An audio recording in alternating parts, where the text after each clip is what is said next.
اللهم صل على محمد وعلى آل محمد. رسول كريم رؤوف رحيم سراج منير محمد. أول العابدين خاتم النبيين رحمة للعالمين محمد. يا ربي صل على نبيك دائما في هذه الدنيا وبعث ثاني.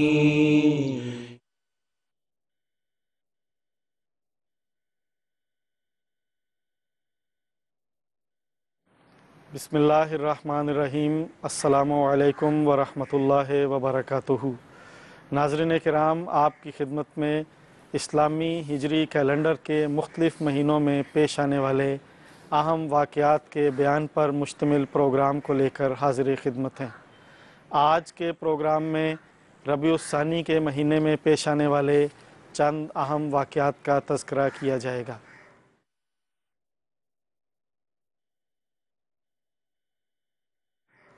ربیع الثانی سن 2 ہجری. ناظرین کرام، قبل ازیں پروگراموں میں یہ ذکر ہو چکا ہے کہ رسول کریم صلی اللہ علیہ وسلم اور مسلمانوں کی مکہ سے مدینہ کامیاب ہجرت نے قریش مکہ کو سخت غیظ و غضب میں مبتلا کر دیا تھا، اور انہوں نے مختلف قبائل کے دورے کر کے انہیں مدینہ پر حملہ کرنے پر اکسایا. اسی طرح قریش مکہ کی طرف سے مدینہ میں تہدید آمیز خط عبداللہ بن ابی بن سلول کے نام موصول ہوا کہ تم نے رسول کریم صلی اللہ علیہ وسلم اور مسلمانوں کو جو پناہ دی ہے اس کے نتائج بھگتنے پڑیں گے. قریش مکہ کی اس مہم کے نتیجہ میں وقتاً فوقتاً مختلف قبائل اور خود قریش مکہ کی طرف سے مدینہ پر حملہ کے خطرات پیدا ہوتے رہتے تھے، اور رسول کریم صلی اللہ علیہ وسلم بعض اوقات خود صحابہ کو لے کر مقابلہ کے لیے نکلتے اور کبھی کسی دوسرے صحابی کی عمارت میں دستہ روانہ فرماتے. ربیع الثانی سن 2 ہجری میں رسول کریم صلی اللہ علیہ وسلم کو قریش مکہ کی طرف سے خطرہ کی اطلاع موصول ہوئی. اطلاع موصول ہونے پر آپ صلی اللہ علیہ وسلم 200 مہاجرین صحابہ کو ساتھ لے کر نکلے. مدینہ پر حضرت سعد بن معاذ رضی اللہ تعالیٰ عنہ کو امیر مقرر فرمایا. آپ صلی اللہ علیہ وسلم مدینہ سے روانہ ہو کر رضوہ پہاڑ کے نواح میں بوات مقام تک پہنچے. بوات جوہینہ قبیلے کے 2 پہاڑوں کا نام ہے جن کا مدینہ سے فاصلہ تقریباً 100 کلومیٹر ہے، لیکن اس مہم میں کسی لشکر کے ساتھ رسول کریم صلی اللہ علیہ وسلم کا سامنا نہیں ہوا اور آپ مدینہ واپس تشریف لے آئے.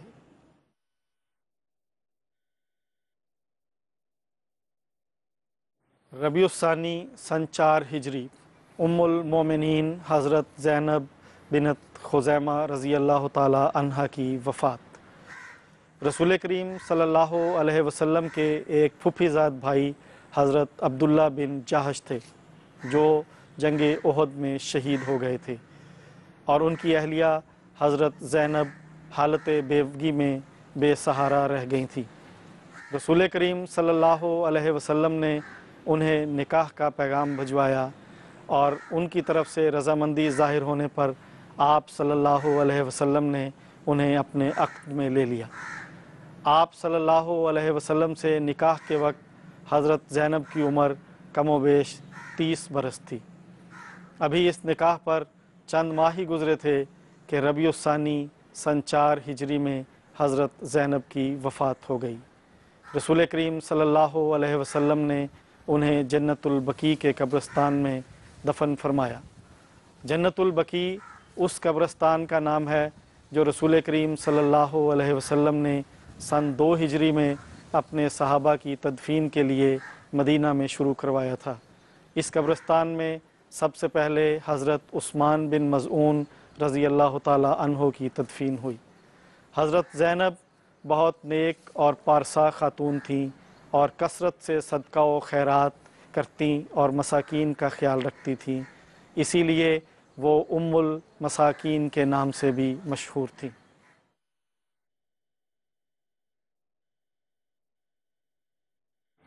ربیع الثانی سن 6 ہجری سریہ حضرت محمد بن مسلمہ انصاری۔ ربیع الثانی سن 6 ہجری میں حضور صلی اللہ علیہ وسلم نے حضرت محمد بن مسلمہ انصاری کو 10 ساتھیوں کے ساتھ ذوالقصہ مقام کی طرف روانہ فرمایا۔ ذوالقصہ میں اس وقت قبیلہ بنو ثعلبہ آباد تھے۔ حضرت محمد بن مسلمہ اپنے ساتھیوں کے ساتھ سفر کرتے ہوئے رات کے وقت وہاں پہنچے۔ جب آپ وہاں پہنچے تو دیکھا کہ 100 کے قریب آدمی جنگ کے لیے تیاری کیے بیٹھے ہیں۔ دونوں فریقین صف آرا ہوئے اور خوب تیر اندازی ہوئی۔ تیر اندازی کے بعد کفار کے اس لشکر نے جو 100 افراد پر مشتمل تھا، مسلمانوں کی اس مٹھی بھر جماعت پر دھاوا بول دیا اور حضرت محمد بن مسلمہ انصاری کے سوا باقی سب مسلمان شہید ہو گئے۔ حضرت محمد بن مسلمہ بھی شدید زخمی ہو گئے اور کفار انہیں مردہ سمجھ کر وہیں چھوڑ گئے اور ان کے کپڑے اور دوسرا سامان ساتھ لے گئے۔ حضرت محمد بن مسلمہ انصاری بھی وہیں پڑے پڑے شہید ہو جاتے اگر وہاں سے ایک مسلمان کا گزر نہ ہوتا جس نے آپ کو دیکھا اور پہچان کر آپ کو اپنے ساتھ مدینہ لے آیا۔ مدینہ پہنچ کر آپ رضی اللہ تعالیٰ عنہ نے نبی کریم صلی اللہ علیہ وسلم کی خدمت میں سارا واقعہ بیان کیا۔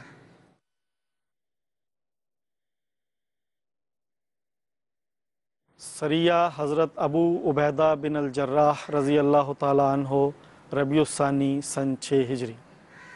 ناظرین کرام، گزشتہ واقعہ میں بیان کیا جا چکا ہے کہ کس طرح بنو ثعلبہ نے حضرت محمد بن مسلمہ اور آپ کے ساتھیوں کے ساتھ جنگ میں انہیں شہید کیا اور حضرت محمد بن مسلمہ کو مردہ سمجھ کر چلے گئے، اور حضرت محمد بن مسلمہ نے مدینہ پہنچ کر سب حالات رسول کریم صلی اللہ علیہ وسلم کی خدمت میں عرض کی۔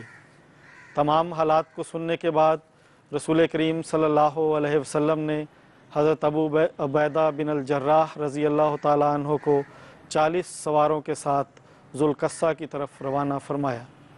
اس دوران یہ اطلاعات بھی موصول ہو رہی تھی کہ اب بنو ثعلبہ کا ارادہ مدینہ پر حملہ کرنے کا ہے۔ حضرت ابو عبیدہ بن الجراح اپنے ساتھیوں کے ساتھ سفر کرتے ہوئے راتوں رات ذوالقصہ پہنچے اور صبح ہوتے ہی بنو ثعلبہ پر دھاوا بول دیا۔ تھوڑے سے مقابلہ کے بعد بنو ثعلبہ بھاگ گئے اور حضرت ابو عبیدہ بن الجراح اور آپ کے ساتھیوں نے مال غنیمت اور مویشیوں اور قیدیوں کو پکڑ لیا اور انہیں لے کر مدینہ آ گئے۔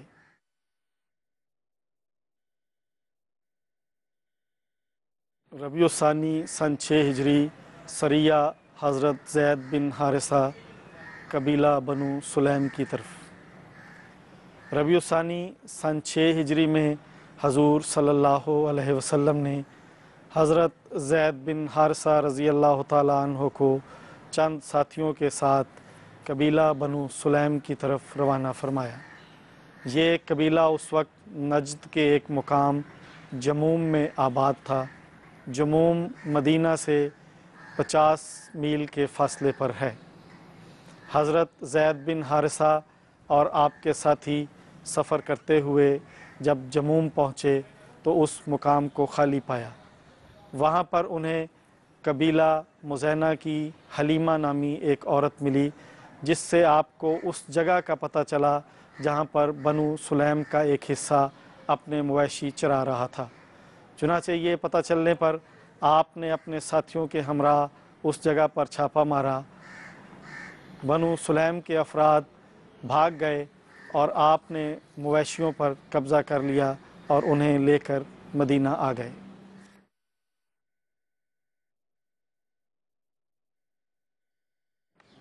ربیع الثانی سن 9 ہجری سریہ علقمہ بن المجزر المدلجی۔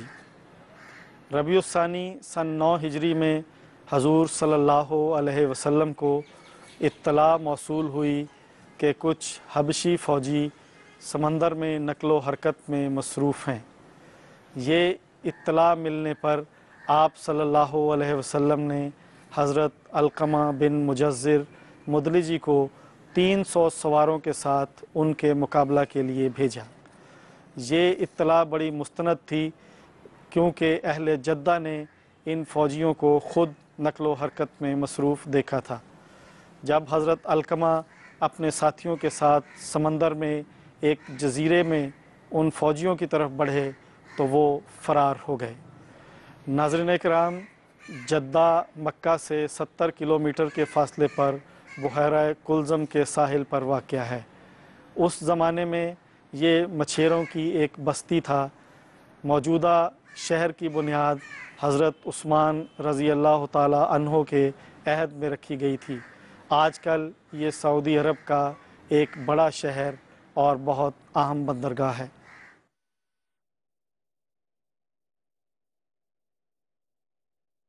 ربیع الثانی سن 9 ہجری، سریہ حضرت علی رضی اللہ تعالی عنہ قبیلہ بنو طے کی طرف۔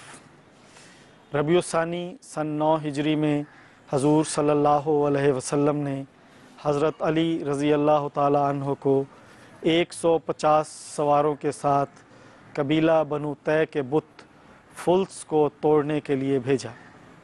آپ رضی اللہ تعالی عنہ نے اپنے ساتھیوں کے ہمراہ صبح ہوتے ہی آل حاتم کے محلہ پر دھاوا بول دیا اور ان کے بت کو منہدم کر دیا۔ قبیلہ بنو طے کے افراد مقابلے سے بھاگ گئے۔ آپ نے قیدیوں اور مویشیوں کو اپنے قبضہ میں لے لیا۔ ان قیدیوں میں مشہور شخص حاتم طائی کی بیٹی اور عدی بن حاتم کی بہن صفانہ بھی تھی۔ عدی بن حاتم بھاگ کر شام چلا گیا تھا۔ رسول کریم صلی اللہ علیہ وسلم نے حاتم طائی کی بیٹی سے بہت ہی لطف، شفقت اور محبت کا سلوک فرمایا اور اسے آزاد کر دیا۔ عدی بن حاتم کو جب اپنی بہن کی زبانی یہ سب حالات معلوم ہوئے تو وہ مدینہ آئے اور آ کر اسلام قبول کر لیا۔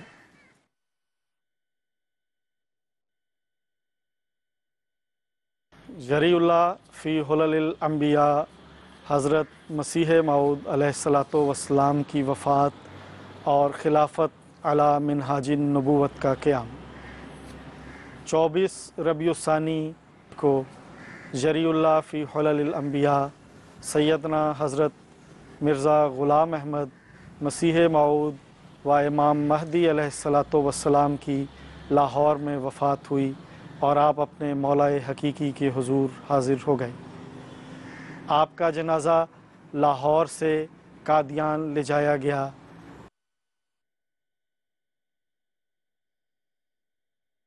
25 ربیع الثانی کو قدرت ثانیہ کا ظہور عمل میں آیا اور حضرت حکیم مولانا نور الدین صاحب رضی اللہ تعالی عنہ پہلے خلیفہ منتخب ہوئے۔ خلیفہ منتخب ہونے کے بعد آپ رضی اللہ تعالی عنہ نے حضرت مسیح موعود علیہ الصلاۃ والسلام کی نماز جنازہ پڑھائی اور آپ کی تدفین بہشتی مقبرہ قادیان میں عمل میں آئی۔ اللہم صل علی محمد وعلى آل محمد۔ رسول کریم رؤوف رحیم سراج منیر محمد۔